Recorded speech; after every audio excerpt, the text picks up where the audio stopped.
Tenemos la primera entrevista en nuestro piso. Nos visita Sandra Pita, científica del CONICET y ex candidata a diputada de la Nación por Juntos. ¿Qué tal, Sandra? ¿Cómo andás? Buen día. ¿Qué tal? Buen día, chicos. Muchas gracias por invitarme. No, el placer es nuestro. Y bueno, te hemos convocado para hablar un poquito sobre, digamos, el tema de las vacunas. A tu entender, cómo se ha manejado el gobierno con las vacunas. Leí una nota hace muy poquito que Argentina está entre los primeros puestos, digamos, de vacunación a nivel mundial, ¿no? Este último tiempo se aceleró eso. Pero a tu entender, ¿cómo fue todo esto de las vacunas en nuestro país?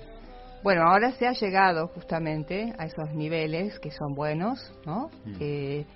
Porque en general la población argentina no es antivacuna, todo lo contrario, ¿no? Es pro vacuna.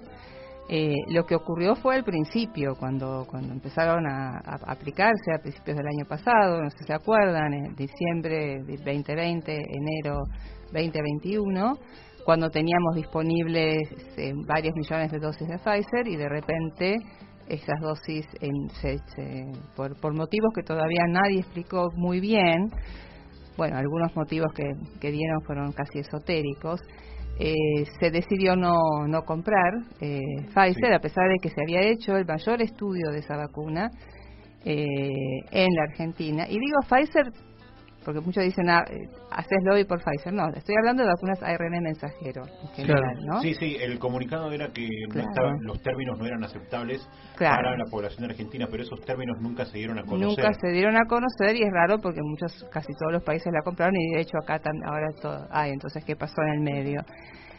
Bueno, y en ese momento había otra vacuna que tenía buenas perspectivas y que es buena, que es la de AstraZeneca, ¿no? Sí, que es adenoviral, que es otra plataforma, y que sufrió algunas demoras por diversos temas.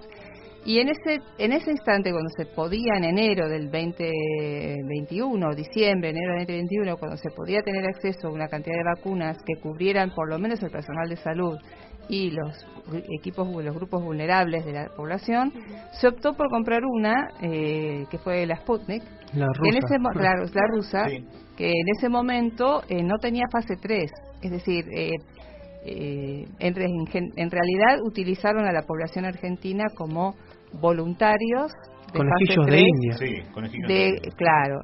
Por suerte, aparentemente, por los datos que se recolectaron acá en Argentina, porque ya no era fase 3, ya se puede decir que era una fase 4. Bueno, porque en fase 3 la persona que se aplica la vacuna, tiene que haber un grupo control que no recibe la vacuna, placebo, y un grupo, claro, que recibe un placebo, y un grupo que voluntariamente dice sí, quiero recibir la vacuna, y después se compara. Acá no hubo voluntarios, claro. Los voluntarios fueron prácticamente toda la población, y más la población, sí, más vulnerable y la que estaba más expuesta. Ese experimento le salió bien, aparentemente, por lo que se vio, porque realmente bajaron. Sí. Podría haber salido muy mal. Sí, porque después salió el comunicado de parte de Rusia diciendo que ya había sido aprobada la vacuna de la Sputnik, pero eso fue muchos meses después de que se haya lanzado en Argentina la campaña de vacunación masiva. Es que no se aprobó, en realidad el único lugar donde se aprobó fue en Rusia. Ni la Unión Europea lo había aprobado. Sí. Digamos que la OMS hasta aprobó las chinas, que tenían baja eficacia, pero bueno, que se habían probado en distintas partes del mundo y funcionaban y eran a virus inactivado, pero esa no se había aprobado. Ahora, el problema después fue con la segunda dosis de la Sputnik, que no se conseguía. Porque, sí, que se tuvo que reemplazar. Claro, y ahí tardó en llegar, y ahí empezaron las combinaciones, lo que se llama la jarra loca, porque en realidad cuando uno combina vacunas, tiene que estudiar primero a ver si funciona esa combinación, si hay sinergia o si hay antagonismo. La misma tecnología también que sea, ¿no? Porque se llegó. Eso se probó en varias partes del mundo. Creo que los primeros estudios se hicieron con AstraZeneca y Pfizer y se vio que se potenciaban, o sea que lo heterólogo funcionaba. Ahora, podía no haber sido. La ciencia siempre hay que demostrar. Claro. Uno puede teorizar. Me acuerdo en uno de los primeros laboratorios donde trabajé, había un cartel que decía: nunca te enamores de tus hipótesis. Nunca te enamores, claro, porque si uno se enamora... Es buena frase. Claro, si tú te enamoras y haces todo lo posible para que eso que vos decís que es así, sea así. Y en realidad hay que demostrar, y si la demostración es que el resultado es que no funciona, entonces, bueno, uno descarta la hipótesis que tuvo. En este caso, como faltaba la Sputnik 2, porque no podían fabricarla, por un montón de motivos a nivel productivo, una vacuna no solamente se autoriza por su eficacia, sino también por la capacidad de producción y las características que tiene el laboratorio donde se produce.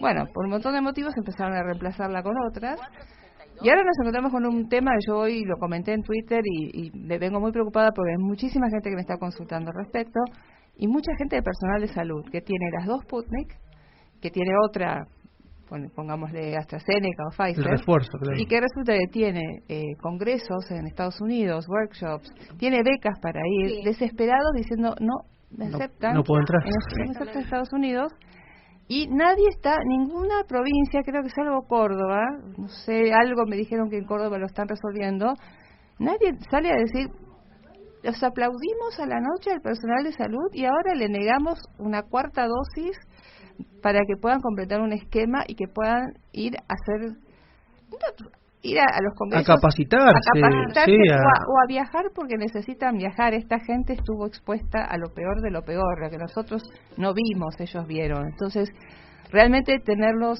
y también lo extiendo a toda la gente que no es personal de salud y que está en la misma situación, pero la mayoría son personas del personal de salud. Entonces, tenemos de rehenes en Argentina por una mala decisión del gobierno. Entonces, el gobierno tiene que resolver esta situación. Sandra, ¿crees que el tema de las vacunas fue político también con el hecho de que se comprobó que con la Sputnik se eligió, digamos, comprar por una ideología política, que esto está comprobado porque después salieron cada una afinidad política, en vez de comprar lo que había, porque había muchas otras vacunas disponibles? ¿Y cómo ves también el tema del vacunatorio VIP? Quiero tocar este tema con vos. Bueno, yo creo que siempre acá en Argentina la ideología tapa la plata, ¿no? O sea, para mí fue un negocio encubierto en hay un factor ideológico, evidentemente. Se nota en esa carta que le manda la Cecilia Nicolini a ese querido Anatoly, y yo hice todo lo posible para que el proyecto bueno, pero para mí fue un tema de dinero y de negocios. En cuanto al vacunatorio VIP, eso fue como una escupirle a la gente, ¿no? A la población, porque bueno, me tomo a mí como ejemplo. Yo soy farmacéutica, pero yo no atendía, no ejerzo como farmacéutica.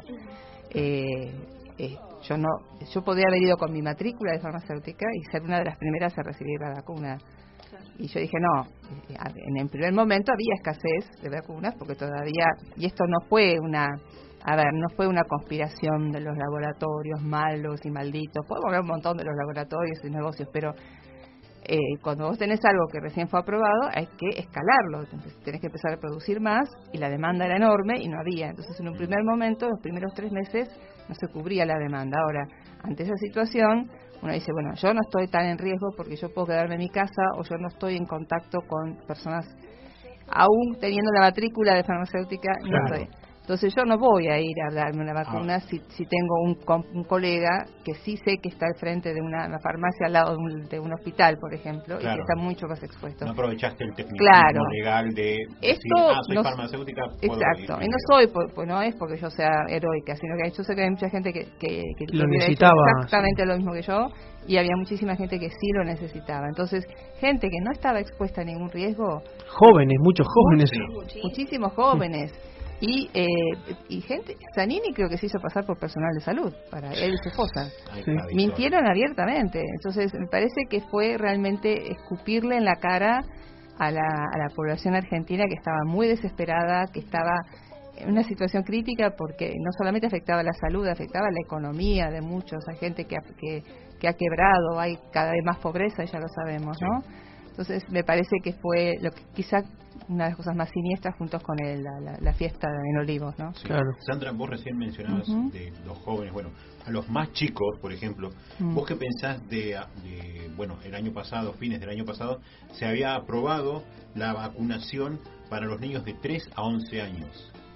Sí, el problema ahí es que se probó con Sinopharm, que Sinopharm es una vacuna virus inactivado, que no hay pruebas todavía que funcione en niños, y no se uno no puede extrapolar el efecto de adulto en un niño, porque el niño tiene un sistema inmunológico diferente, por eso se hacen pruebas diferenciadas.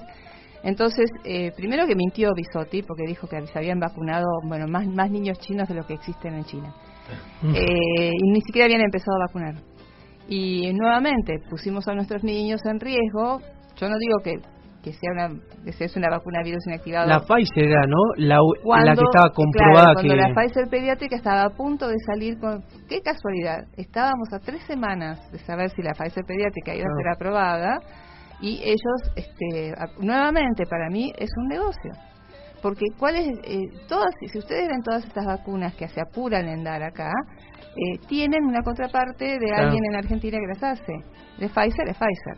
Sí, bueno, yo fui voluntario de Fundación de Sinopharm y lo hacía Fundación Huésped, por ejemplo. Bueno. Fui placebo, yo antes que se expongan, digamos, acá. Y mi novia, se vacunó el mismo día que me vacuné, y ella sí fue vacuna. Abrieron el ciego. Sí, abrieron el ciego, pero tardó un montón en abrirse cuando ya había vacunación masiva. Yo ya me había dado las 2. AstraZeneca, y recién ahí me dijeron que era placebo. También ahí hubo un drama entre la gente que fue conejillo de India, digamos, que está bien, firmás un contrato de que tienes que pasar todo, pero antes de que se apruebe esa vacuna ya estaban haciendo vacunación masiva con Sinopharm.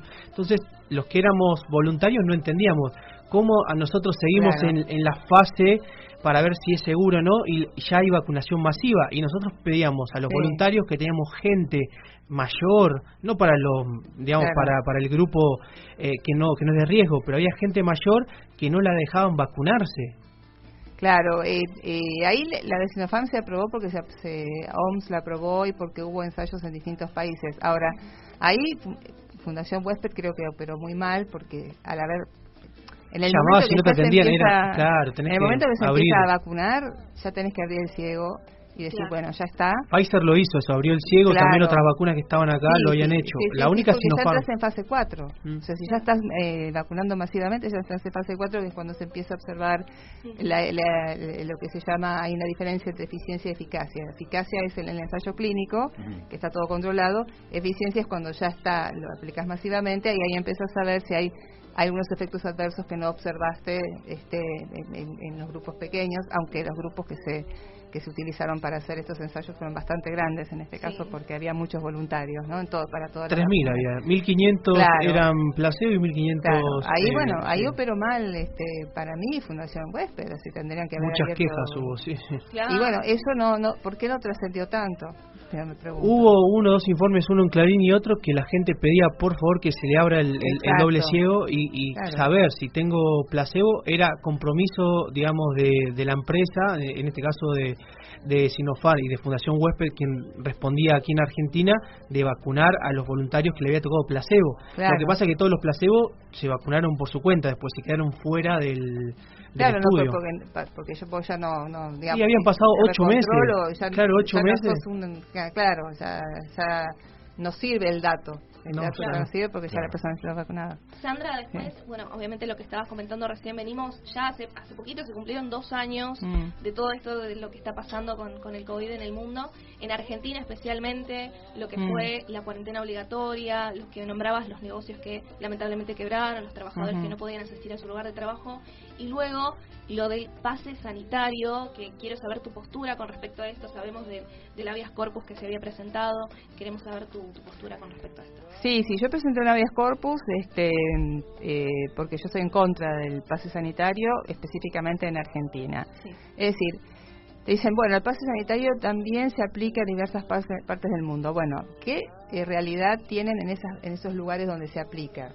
Yo igual no estoy a favor del pase sanitario ni en ninguna parte del mundo, pero sí entiendo por qué en algunos países se aplica, porque tienen una población antivacuna muy grande, ¿no? Y de alguna manera esta es la forma, aunque parece que por estudios que se han hecho no impacta demasiado en los números de vacunación. Hay estudios que, digamos, hay diversos estudios y no se ha llegado a una conclusión. Pero si vos tenés una población que no se quiere vacunar porque está muy asustada, ya sea porque es antivacuna o porque también vamos a decir la verdad, estas vacunas para mucha gente, no solamente para mucha gente, se desarrollaron en tiempo bastante récord. Sí. También hay que entender que fueron muchos los voluntarios en todas partes del mundo. Nunca se ha conseguido para un medicamento tantos voluntarios. O sea, eso también aceleró mucho los procesos. Se aceleraron los procesos regulatorios, que generalmente son mucho más lentos y burocráticos. ¿Cuánto tarda aproximadamente en aprobarse? ¿Puede ser 10 años, 5 años? Puede ser de 10 a 5 años. Gran parte de ese tiempo es burocracia, pero igual... Tiempo récord. En este caso fueron autorizaciones en emergencia, es decir, que quizá hubiera... la idea es que hubiera sido preferible quizá que se ampliara un poquito ese tiempo para dar algún otro efecto adverso, pero cuando uno autoriza por emergencia, la decisión se toma en base a que el beneficio supera el riesgo, ¿no? Claro. El beneficio de vacunar a la población superaba ampliamente, por lo que se veía de la seguridad de las vacunas, ampliamente el riesgo. E inclusive, bueno, después empezaron a detectar efectos adversos, pero que eran ínfimos, y los países empezaron a decidir. Ahora, volviendo al pase sanitario en Argentina, en un país donde la gente quiere vacunarse, donde la gente buscaba la vacuna, donde la gente va de vacunatorio en vacunatorio buscando una vacuna, ¿qué sentido tiene? ¿Tiene sentido? No. Vacunas que en definitiva, como muchas otras vacunas, no es la única, no impiden el contagio. Es decir, fundamentalmente protegen contra las hospitalizaciones, los casos graves y los fallecimientos, pero no protegen contra uno se puede infectar. Yo tuve COVID con 2 AstraZeneca, claro, pero el COVID mío fue algo leve, suave y leve. Eso ocurre no solamente con las vacunas para el COVID, porque todo el mundo dice, no, porque entonces no son vacunas. No, mirá, ¿sabes qué? La de la rubiola también tiene esa característica. Claro. Hay muchas que se puede contagiar igual, pero los efectos exacto. También hay varicela también. Sí. Hubo una realidad que cada vez fueron saliendo más variantes y las vacunas no estaban preparadas para esas variantes. Exacto, las vacunas todas actualmente están para la variante Wuhan, que igual son efectivas para las de la Omicron en cuanto a hospitalizaciones, porque el parámetro que se toma es hospitalizaciones, y de hecho se ha visto que las muertes han bajado en forma increíble a partir de la vacunación. Actualmente vemos también que la gente sigue yendo a vacunarse. Es increíble como uno entra a sus redes sociales y sigue viendo amigos. Dosis de refuerzo. Yo me di la de refuerzo, o sea, después del COVID me di la de refuerzo. Decías vos, o sea, siguen habiendo contagios, pero no son tantos las internaciones en terapia intensiva, y disminuyó bastante la fatalidad de pacientes internados por coronavirus. Claro, que eso era lo preocupante, que colapse el sistema sanitario. Ese era el problema, no es que la enfermedad era grave en todos los casos, se sabía que era más grave en determinadas personas mayores, comorbilidades, pero sí que colapsaba el sistema sanitario. Bueno, ya no, ese no es el caso. ¿Qué sentido tiene el pase sanitario? Para mí es un tema de control, control, de microcontrol. Inclusive el pase sanitario funcionaba para las personas comunes, no normales, porque después cuando, no sé, algún político o algo tenía que usarlo, o sea, no se medía con la misma vara. Hubo un montón de casos, bueno, las personas no podían velar a sus familiares, había una persona que llevó a una hijita, digamos, caminando tantos kilómetros que no quería, lo que pasó en Formosa también, ¿no? Gente durmiendo Entonces, la violación de los derechos humanos durante la cuarentena en Argentina algún día se va a tener que analizar y se van a tener que animar, el periodismo se va a tener, el mainstream, ¿no? Se va a tener que animar. Lo que pasó también en Olimos con la fiesta, uno dice, bueno, si sancionamos esto, que sea para todos por igual. Exactamente. No se cumplió eso. No se cumplió, es como que no pasó nada. Una disculpa más o menos pública, igual sigue pero sigue la investigación. Igual en un principio vimos, o sea, todos estábamos aterrados, no conocíamos, o sea, no teníamos magnitud de lo que estaba sucediendo. La palabra pandemia nos había aterrado a todos, estábamos en nuestras casas. Medios también influyeron en eso. Claro, a muchos nos ha pasado que desinfectábamos todo, no queríamos ni vernos siquiera porque nos daba miedo contagiarnos, y realmente fue como una desilusión, ¿no? Ver eso en la población y como una angustia. Y ahí se empezó a ver también que la gente ya dejaba de obedecer algunas situaciones. Sí, exactamente. El ejemplo se tiene que dar desde arriba. Claro. Claro. Yo te quiero cambiar un poquito de tema y, o sea, no hablar de las vacunas y del COVID, sino te quiero preguntar sobre la fuga de científicos del CONICET, que en su momento también era un tema. Hoy en día, ¿cómo está eso? Y si sabes cuánto se le destina, ¿no? Digamos, cuánto dinero el gobierno aporta al CONICET. Bueno, a ver, primero que se están yendo muchos de CONICET, nadie lo está diciendo, es decir, yo todos los, no tengo los números, pues me cuesta hablar de esto porque a mí me gusta trabajar con datos, pero CONICET no cree en datos, entonces no. Ellos hablan de los ingresos, pero no de los egresos.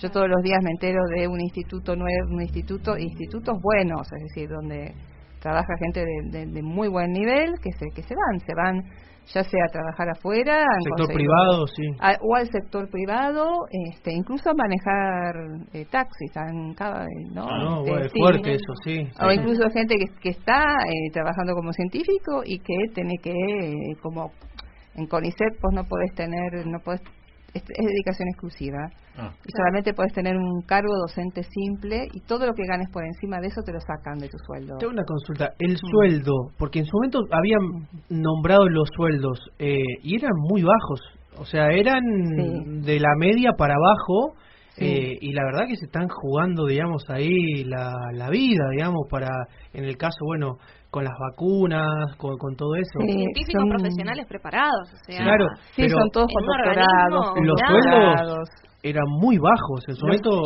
lo mencionaron y nos quedamos todos impresionados. Mira, los sueldos ahora en dólares, en pesos parece mucho, ¿no? En dólares están en torno, según tomes el blue o tomes el oficial, están en torno a los 400 a 900 dólares. Y estoy hablando de los superiores. El que recién empieza, uno que se recibió, por ejemplo. 400 dólares en el blue, más o menos. 400, un poco menos, quizá.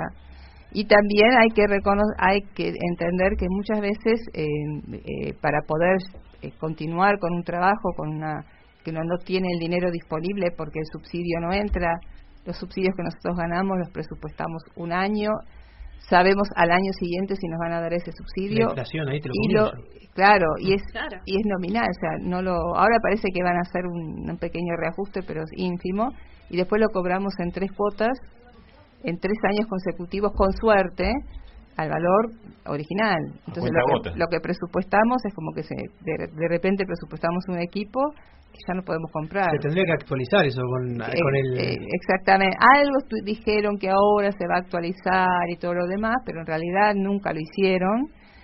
Y es muy, digamos, se puede destinar mucho dinero en este momento, yo no sé qué porcentaje del PBI se está destinando, creo que no es tan alto, pero de todas maneras acá el problema trasciende lo que se invierte, sino vos no podés estar haciendo ingresar tanta gente, por más capaz que sea y por más justicia que sea que ingresen, no puede, en un sistema que no tiene un financiamiento amplio, porque si no vos estás destinando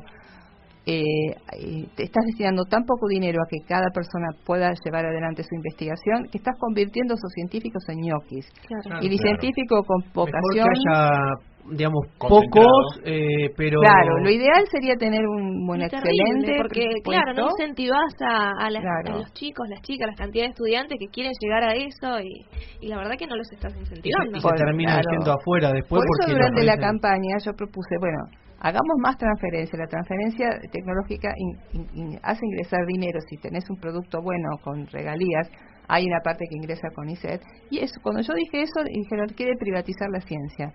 Es como que en Argentina nos manejamos con eslogans. Yo nunca dije privatizar la ciencia. Simplemente dije, ya existen algunas herramientas, varias herramientas de vinculación tecnológica.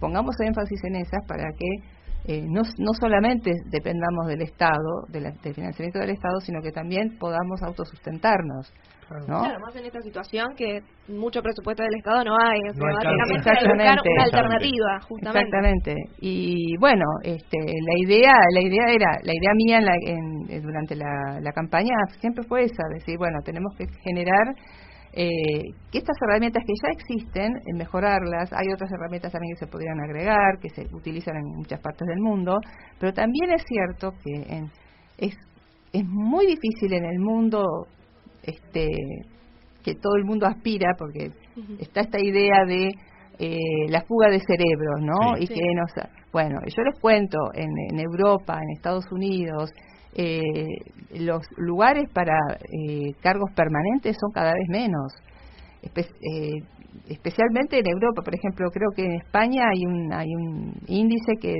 de todos los que se doctoran en el año, un 5% alcanza un cargo permanente. Yo siempre doy el ejemplo, yo tengo un libro que se llama CONICET, El autocar del relato, que doy un ejemplo de Emmanuel Charpentier, que fue premio Nobel de medicina por la tecnología CRISPR-Cas, y ella el primer cargo permanente lo tuvo a los 48 años. O sea, se doctoró, sí. Y después estuvo con postdoc, que eso es como el destino de que quiere hacer investigación actualmente en el mundo. Entonces, eso de la fuga de cerebros en los 60, en los 70, te digo que más en los 80, te ibas y era muy fácil entrar, incorporarte a un equipo de trabajo. Hoy en día es muy difícil, te vas a hacer un postdoc quizá, o te vas a trabajar de otra cosa, o te vas a una empresa privada, ¿no? Claro. Qué locura, ¿no? Cuando más hay que incentivar a los investigadores. Claro, habría que recortar, ¿no? Del sector político, como se dice, ¿no? Recortar un poco y destinar ese dinero a donde tiene que ir, ¿no? Salud, educación, bueno, a diferentes. Y también la empresa privada en otras partes del mundo invierte mucho en investigación. ¿No? Porque le genera ganancias, a fin de cuentas, claro, a futuro. En Corea, por ejemplo, en Corea del Sur, las empresas más grandes invierten mucho. Y hay subsidios estatales que van más a ciencia básica, y hay subsidios de estas grandes empresas que van a ciencia aplicada, pero que también impactan sobre la básica. Entonces, esos modelos son los que tenemos que seguir. Modelos híbridos, ¿no? Que modelos tengan un poco... híbridos, claro, ¿no? Bueno, justamente, yo te quiero preguntar de esto, más o menos, de modelos, o qué condiciones debería tener Argentina para que todos esos científicos que se fueron o que planean irse puedan concretar sus ideas o volver directamente al país, o sea, acá, y hacerlo más real, hacerlo realidad. Bueno, yo te diría que la ciencia no está divorciada de la realidad económica. Utópico. Y claro, y esa misma pregunta hay que hacerla, es la misma pregunta que se hace con la gente que se va, con los pymes, con la gente los emprendedores. Claro. ¿No? A Uruguay se fueron mucho este último tiempo, a diferentes países. Es decir, vos tenés que cambiar el modelo económico, ¿no? Para poder lograr, porque no es algo independiente de todo lo demás. Claro. A nosotros nos afecta por igual las trabas en la importación, nos afecta el valor del dólar, nos afecta las devaluaciones, nos afecta todo lo que afecta a un emprendedor, nos afecta a nosotros. La inflación, también. sobre todo. La inflación. Entonces, no podés incentivar nada si vos no tenés un sistema económico que sea razonable y racional. O sea, nosotros estamos viviendo una irracionalidad dentro del sistema económico. Yo por eso acepté la candidatura cuando me la planteó Ricardo López Murphy, que está muy interesado en estas temáticas científicas, aunque muchos crean que quiso destruir el sistema educativo y científico, es todo lo contrario, porque casualmente las reformas que él plantea son las que van a permitir esto que vos decís, empezar a que los científicos se queden, a que haya más dinero para ciencia, porque las empresas van a empezar a invertir también en ciencia, a que el Estado invierta, pero que también haya como lo que se llama accountability en inglés, ¿no? Que se sepa hacia dónde va, qué resultados hubo de esos estudios, porque bueno, los estudios científicos en general no siempre salen, en la mayor parte de los casos son fracasos, pero bueno, porque la ciencia es así, la ciencia es buscar y a veces no encontrás, a veces pasas años buscando y no encontrás. De hecho, estas vacunas ARN mensajero de no haber sido por el COVID, posiblemente recién dentro de 20 años hubiéramos tenido algún medicamento o algún producto de ARN mensajero que va a producir una enorme revolución en todo lo que es tratamiento médico, no solamente COVID. Entonces, uno sabe que la ciencia tiene y que el Estado, eso sí se tiene que hacer un cargo, porque el privado no puede cubrir ese aspecto. Pero si vos no tenés una economía que realmente sea razonable, nadie va a tomar el riesgo, ¿no? Y menos el privado. Sandra, te hago la última y te agradecemos enormemente tu tiempo por estar con nosotros. Digamos, siendo parte de Juntos en su momento, hoy, ¿a quién ves como candidato firme, teniendo en cuenta que se vienen dentro de poco, bueno, las elecciones, y quién le puede hacer sombra, por ejemplo, a Alberto, a Cristina, dentro de Juntos, que está bastante fragmentado? ¿A quién ves como el candidato? Yo creo que dentro de Juntos por el Cambio hay muchos candidateables. Es una coalición, obviamente. Si es una coalición, yo no creo que sea fragmentación, sino que dentro de eso son muchos egos también en el medio de los radicales. Y bueno, en política hay muchos egos. Yo creo que se va a ir decantando. No quiero, obviamente que me encantaría que fuera Ricardo López Murphy el presidente, pero bueno, eso es un deseo, no es una, no estoy diciendo que lo vaya a hacer, pero yo veo que hay muchas figuras, desde Macri, Patricia Bullrich, Ricardo, dentro de los radicales también, dentro de Larreta también, dentro de los radicales está Cornejo, por ejemplo, que es una figura interesante. Pero me parece que hay muchos potenciales, muchos buenos, cosa que eso es lo que nos diferencia, me parece, de la otra coalición, donde yo no veo a nadie, realmente no veo a nadie. Acá veo gente que quizá tiene egos, quizá parece que hay siempre permanentemente chispazos, pero en realidad se está reacomodando la coalición y ya se va a decantar y va a aparecer una figura que además yo no creo en las figuras salvadoras, ¿no? Yo creo que son equipos. En los equipos. Claro, yo creo más en los equipos y creo que Juntos por el Cambio tiene gente muy capacitada para formar un equipo que pueda gobernar el país, ¿no? Claro, bueno, del otro lado también tenés a los libertarios, bueno, con Milei ahí en la cabeza y todo, que es una tercera fuerza que se aprovecha porque, bueno, dicen que quieren ser una alternativa para la gente que no le gusta ni Juntos por el Cambio. Sí, más y que sorprende también porque tiene muchos allegados. Tiene muchos, sí, porque hay gente que ya está muy harta de todo y yo los entiendo. Mi pregunta es, alguien que no cree en el Estado, ¿por qué querría ser presidente, no? Porque si no crees en el Estado... por algo... Claro, no termino de entender esa postura, pero me parece interesante lo de Milei porque igual siempre, como economista cuando te habla te deja deslumbrado. Sí, a mí me hace, en todo lo que es cultural no estoy de acuerdo, más cuando habla de vacunas y eso que lo quisiera matar, pero cuando habla de economía hay muchas cosas que yo he aprendido con él y me parece que es interesante tener una figura que el antisistema no sea la izquierda, ¿no? Que el antisistema sea un liberal, anarcocapital, lo que fuese, pero que lleve ideas muy disruptivas y que no sean las mismas ideas que ya no son disruptivas porque ya no se ve que no funcionaron, las de la izquierda. Entonces me parece valioso. Ahora no sé cómo va a impactar sobre el resultado final porque tenemos todo un año por delante, veremos. Te hago una más, porque está muy interesante la nota. ¿Cuál crees que fue el error de Juntos por el Cambio cuando gobernó? ¿Por qué la clase media cuando tuvo que votar, digamos, fue decisivo que no los acompañó? ¿Crees que hicieron una mea culpa en ese momento? A mí me parece que es muy muy compleja esa pregunta porque son muchas aristas y vivimos discutiendo esto con amigos y conocidos. Hay un tema comunicacional que fue muy fuerte. Hay un amigo que siempre se queja de que no deberían haber bailado Gilda. Como digamos como simbólico, es decir, si el país deberían haber dicho este país realmente Argentina está en una situación crítica, ¿no? Y otros le dicen sí, pero si decían eso iba a generar como un pánico en la gente Y bueno, es preferible, yo siempre soy de la idea que siempre es preferible decir la verdad, aunque sea terrible. Aunque duela Aunque duela, porque con la verdad uno va encontrando soluciones y va encontrando respuestas. Ahora, si todo está bien y si todo estaba buenísimo y si yo bailo Gilda, y la verdad es que la gente recibe eso, y no olvidemos que la mitad de la población lo votó, la otra mitad estaba segura que lo anterior era maravilloso y nunca llegaron a cruzar a volcarse por el precipicio. Entonces es bastante amplia la respuesta. Esto es una parte. Después, bueno, cometieron errores también, pero todos los gobiernos lo cometen.